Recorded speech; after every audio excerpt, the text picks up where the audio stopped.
I am directing our House committee to open a formal impeachment inquiry into President Joe Biden. Republicans have presented absolutely zero evidence. Absolutely no evidence. There's no evidence. Oh my God, really? Oh my gosh. The impeachment inquiry is officially on, says Kevin McCarthy, Speaker of the House, yesterday. Also, college debt. Interest rates are going up for college debt, they're starting to pay interest again on the college debt. And last but not least, Canada. What are they doing about masks? All that and more coming up on this episode of Daily Caller Live. Thanks so much for tuning in. Daily Caller Live starts right now. Might be the only brown guy on earth named Jobob. That is actually her name, Jobob.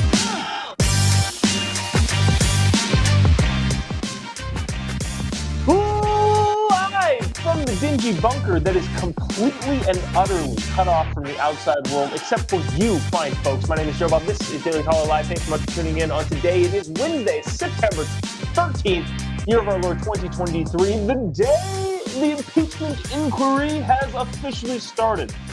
I guess that was yesterday.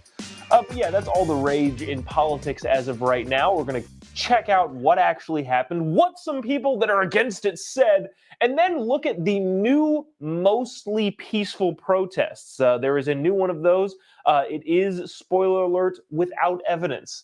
Yes, that's correct. The term without evidence or no evidence is going to be the new, mostly peaceful. You heard it here first.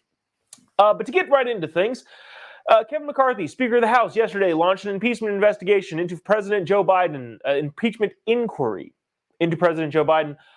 Watch this and we'll discuss. I am directing our House committee to open a formal impeachment inquiry into President Joe Biden. This logical next step will give our committees the full power to gather all the facts and answers for the American public. That's exactly what we want to know. Okay, doesn't need to go into his whole spiel there. It's really pretty self-explanatory. They are launching an official impeachment inquiry.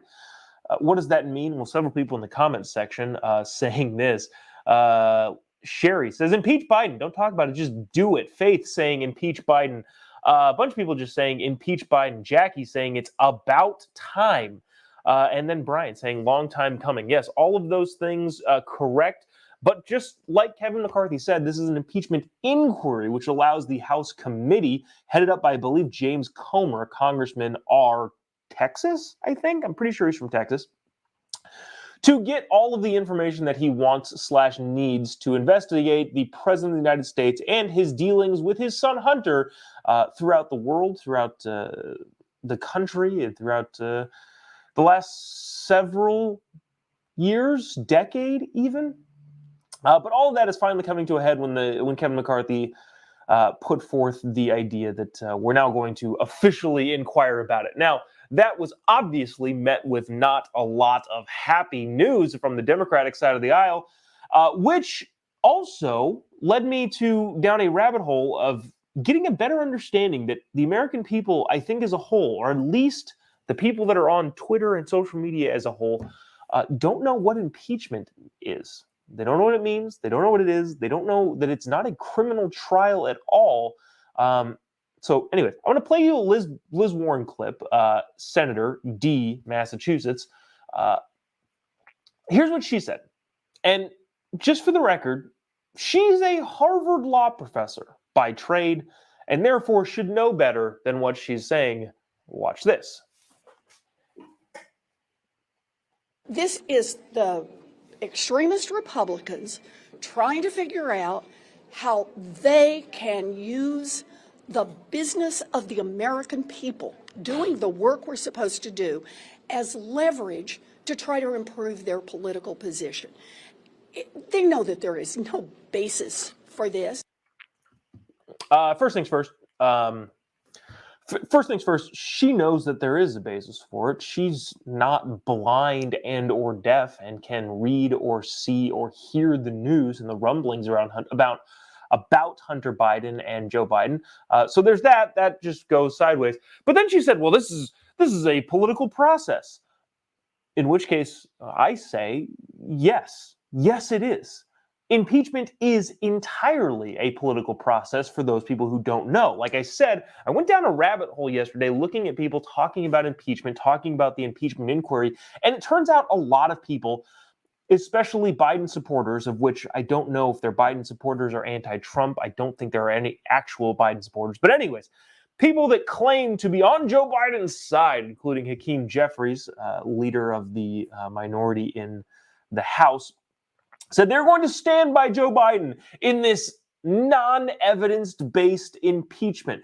A lot of people think that you have to have like this smoking gun in order to impeach a president. Now, the Constitution says high crimes and misdemeanors, but those are super vaguely defined. What is a high crime? As far as a misdemeanor, I have a misdemeanor, I think. I don't know if I actually... You know what? As a matter of fact, I think that actually turned into a traffic ticket, but I digress. A misdemeanor is not a huge crime. A lot of people have misdemeanors. I'm not encouraging or endorsing people going and getting misdemeanors, but it is not to the level that a lot of people think when you come to impeachment. And on top of that, impeachment is not a trial process. It is not trying to find whether or not the president did something illegally. It's whether or not the president has the capacity to serve as the president of the United States, or anybody in the federal government who can be impeached. Do they have the capacity to do their job?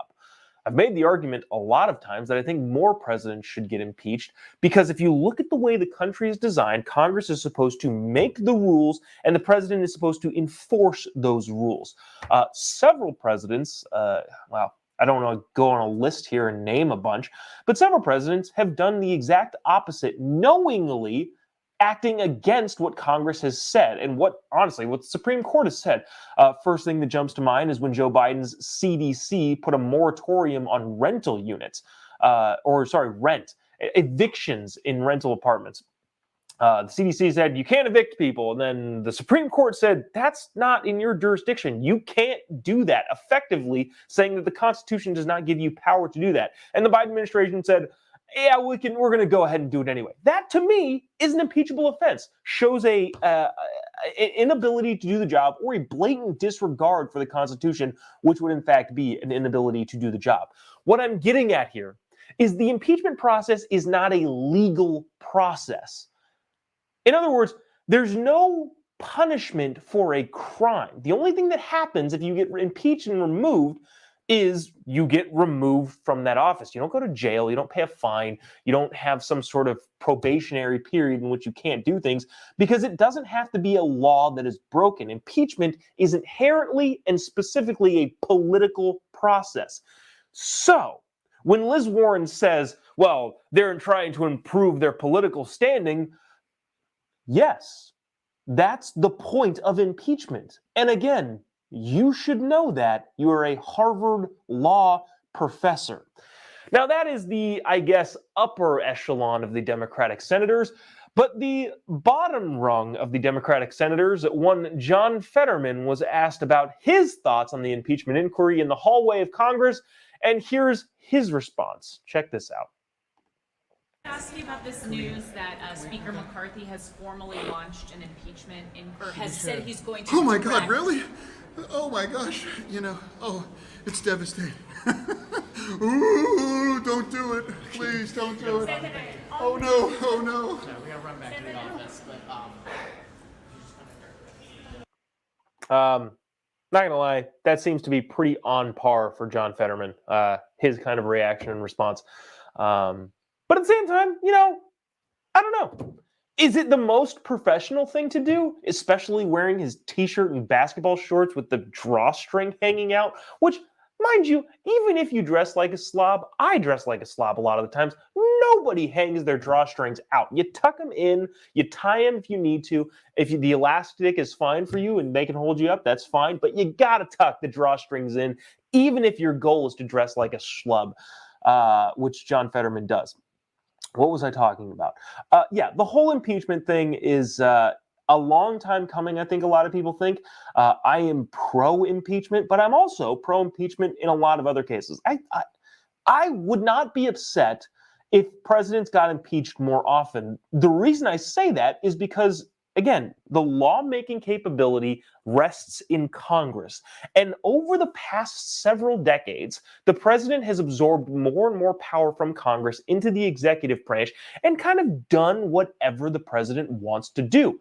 I don't like that. I wish Congress would hold the president to account for taking power away from them by impeaching the president more often.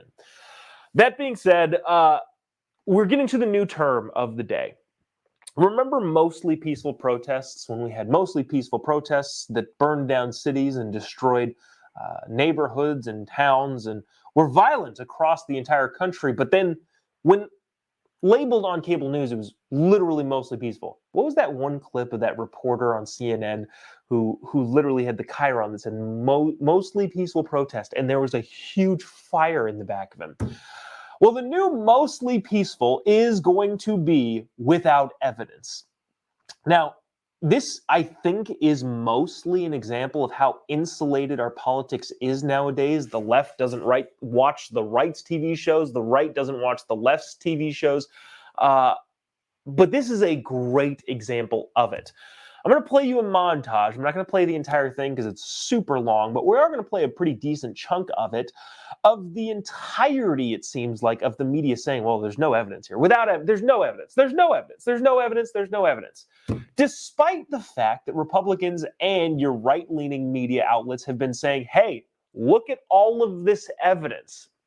There was a congressman yesterday during one of the press conferences that went off on a reporter, basically saying that there's no evidence that you can see because you refuse to see it, which is exactly the case. So here's a montage that we'll play for you that's going back and forth between here is the evidence and then here's the media saying, oh, there's no evidence. Watch this.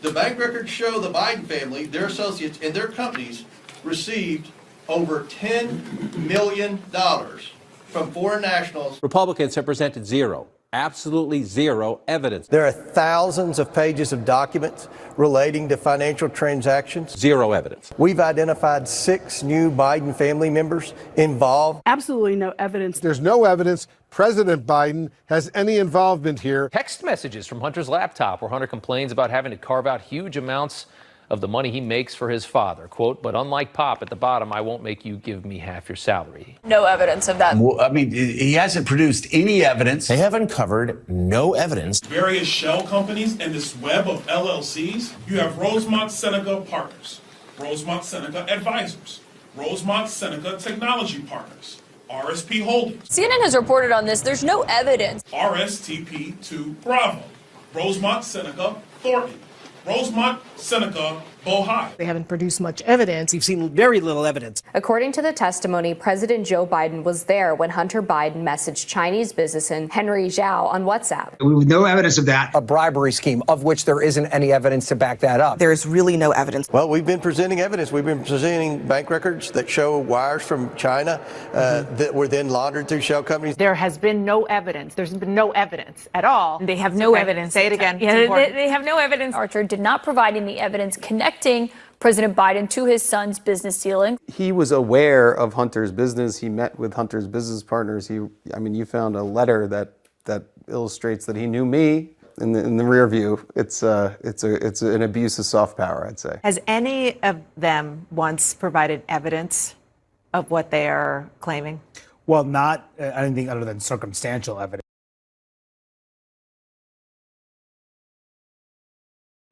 Yeah, not anything other than overwhelming amounts of circumstantial evidence. I'm trying to find this tweet specifically from the editor-in-chief at the Daily Caller, but I'll characterize it. He basically says, it's fascinating how the goalposts have moved constantly when talking about this whole idea. It was first, Joe Biden didn't even talk to Hunter Biden about their business dealings. Never had he ever talked. Then the narrative was, well, Joe Biden wasn't involved in the actual business. And now they're saying no evidence that Joe Biden was actually involved after evidence came out that he did talk to Hunter about his business. No evidence that he was ever involved or did anything like that. And now the narrative is no specific evidence, which, you're not going to, I've said this many times on the show, you're not going to find a smoking gun, because even people who are corrupt crack addicts, i.e. Hunter Biden, aren't stupid. In other words, you're not going to find a text message that specifically says from Hunter. And this is what the media says. This is basically what they're saying. Well, they need to find something like this. You're not going to find this.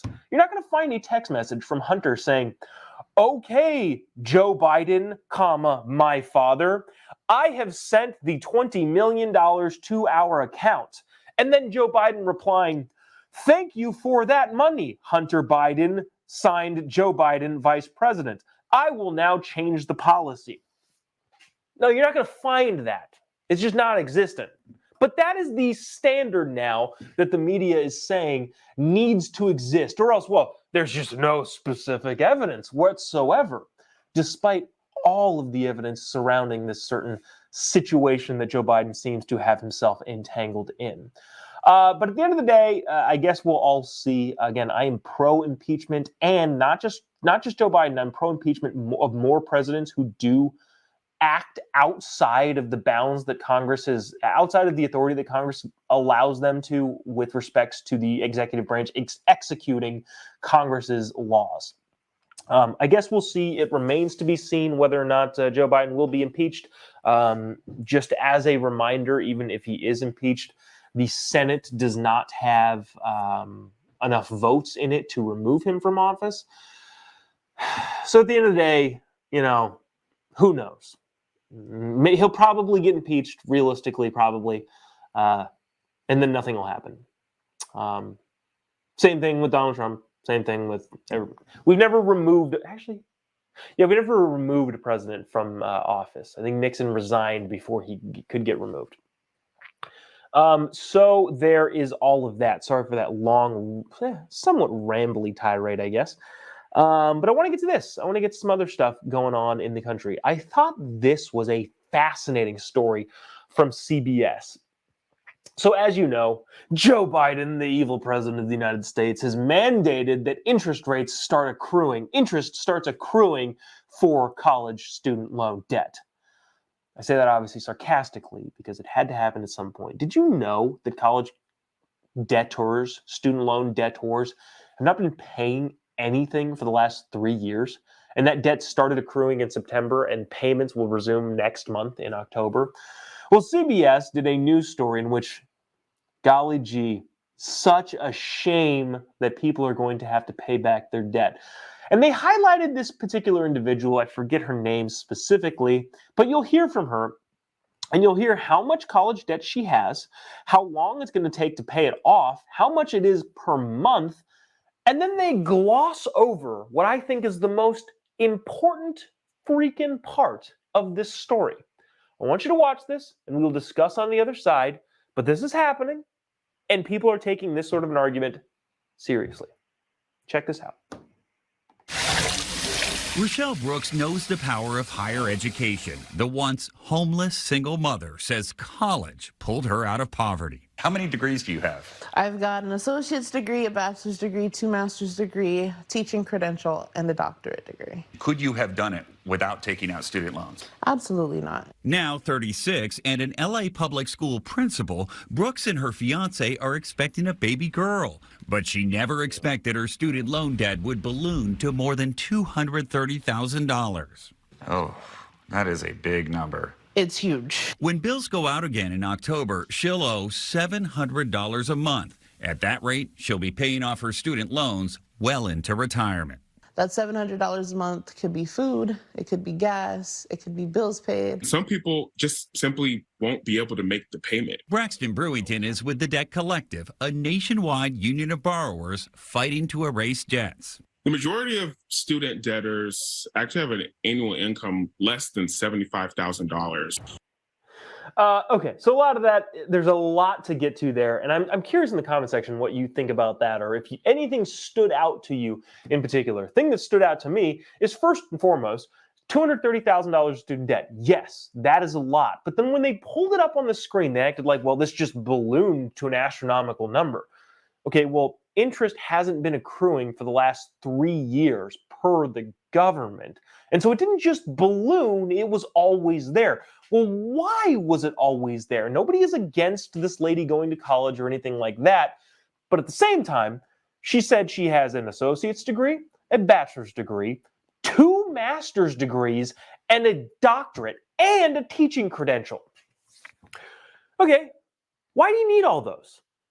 And what purpose are they serving? In what way is that enhancing your ability to earn more income? Because in my view of it, as a man with just a simple bachelor degree and no student debt anymore, I just, I would envy somebody who has, on top of my degree, 2 master's degrees and a doctorate. I would assume that she is making a substantial amount more money than I am.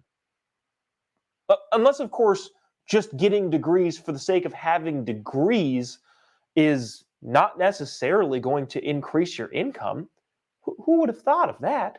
In which case, how am I supposed to feel bad about that? Again, good for her. Go do your thing, but there is a cost to doing those things. If you get a teaching credential, 2 master's degrees, and a doctorate degree, that has to enhance your income. And if it doesn't, am I supposed to feel bad about you taking out the student loan debt to pay for those things? Interesting thing to point out, CBS.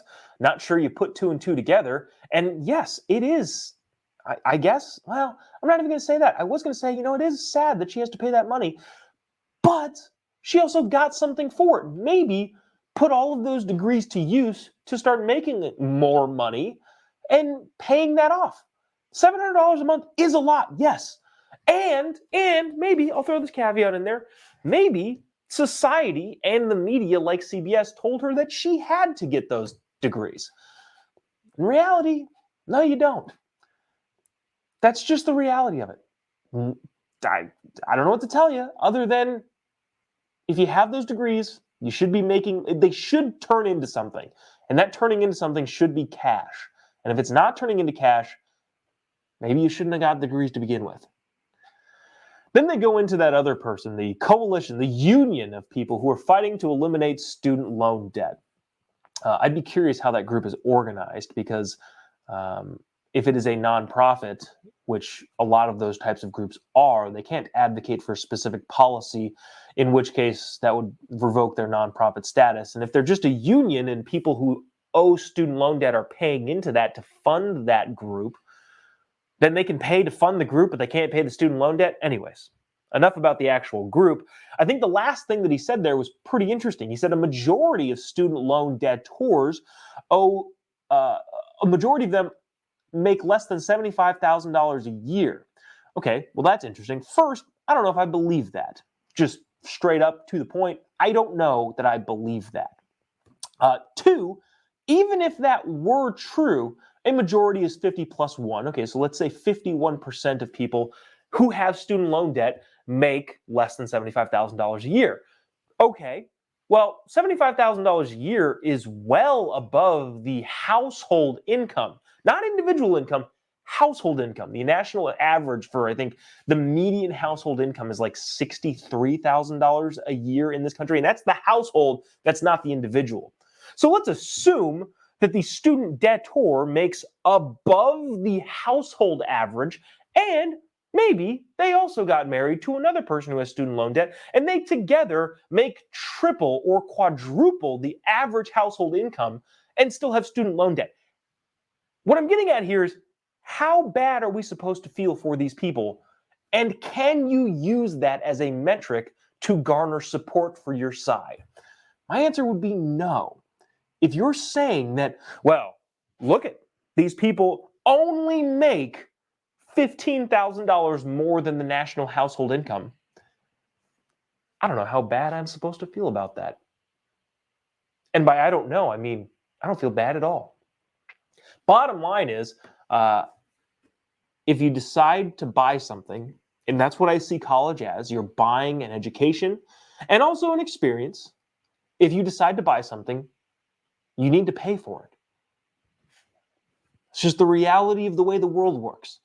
And if you don't like that reality, then you don't like reality at all, because that's just how things are That's the best system humanity's ever come up with. And if we were to just go around and give everybody everything for free all the time, society would collapse faster than it's collapsing now. So at the end of the day, yes, that is a lot of money that you got to repay. But you do have to repay it because you did get things from it. And if you're not exercising those things that you got from it to the fullest extent to utilize those skills and abilities that you earned and I didn't, I don't know how to help you. Maybe you should put them to better use. Let's see. There's some people in the comment section. I feel like they're claiming things about this young lady that I don't know to be true. This is actually interesting. Rays says, try staying in school for life. Has anybody tried that life hack? If you just constantly stay in school, if you're constantly getting 4-year degrees, which turn into 6 years, 8 years, is that possible? I don't even know. Anyways, Jeanette says, being an adult, pay your bills. They are your bills. Correct.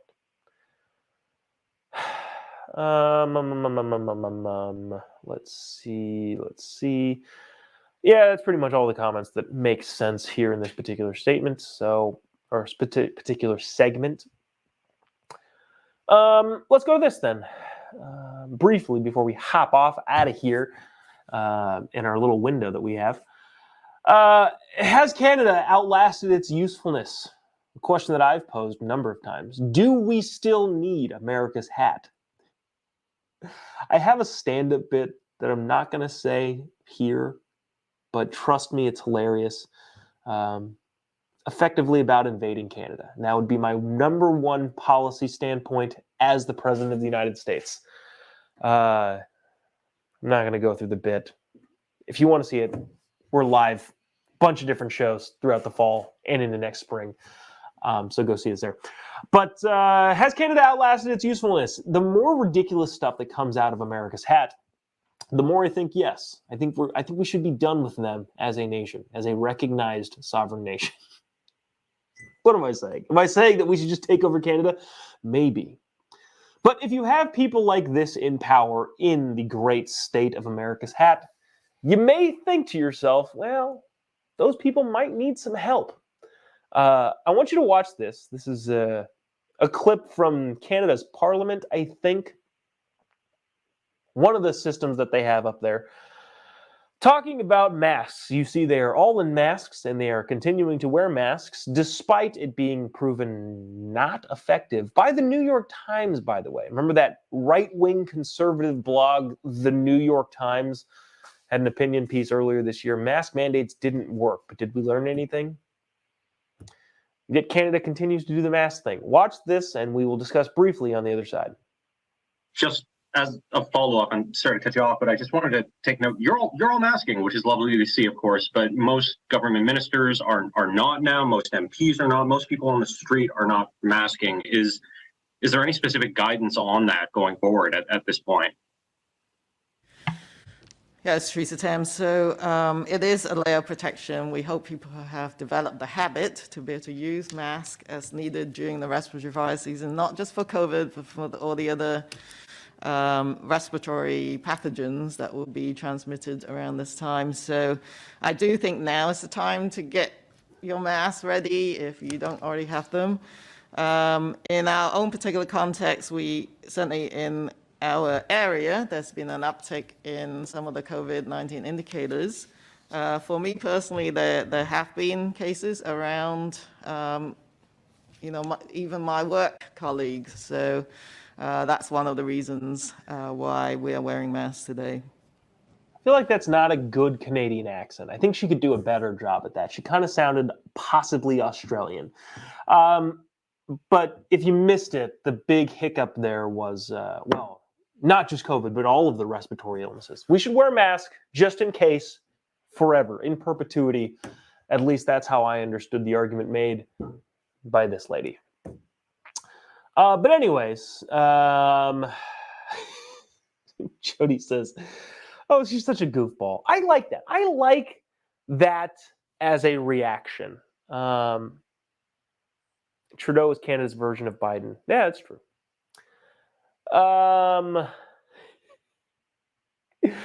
Ryan says we should all get our John Candy from Canadian Bacon on. I agree. You know, never mind. That'll do it for us today. Appreciate you sticking around, tuning in.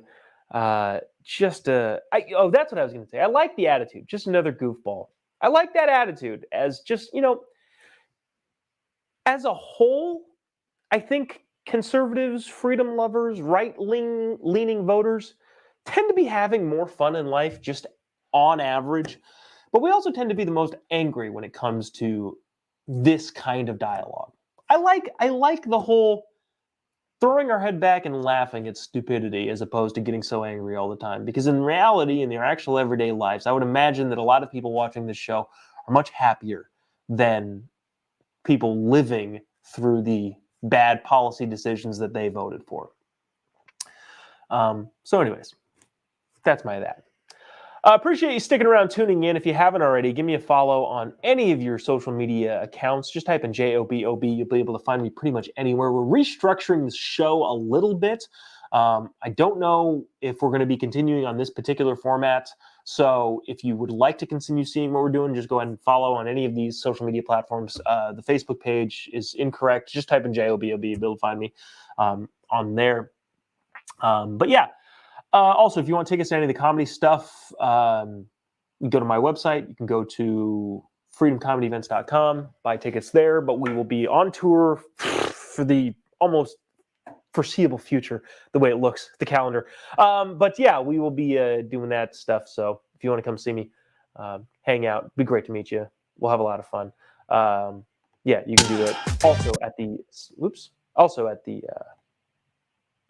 social media sites. That'll do it for us today. We'll see you tomorrow, same time, same place, probably. God bless America.